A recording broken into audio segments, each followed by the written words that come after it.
After completing the PCBs, we carefully pack them for shipment.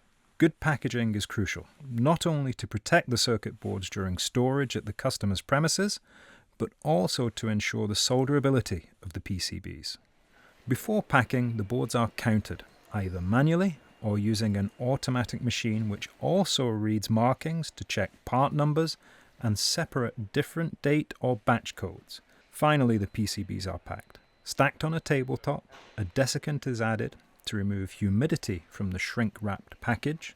The boards then go into a shrink-wrapping machine to seal the package, creating a soft vacuum by removing most of the air.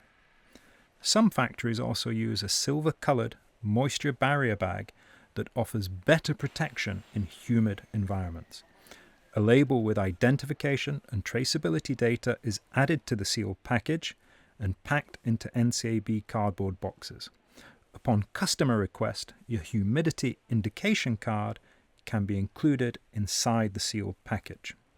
Packing materials, desiccants, humidity indication card, date codes, and the quantity of PCBs or panels per sealed pack must comply with NCAB packaging and label instructions. Both inner and outer packages should have NCAB labels.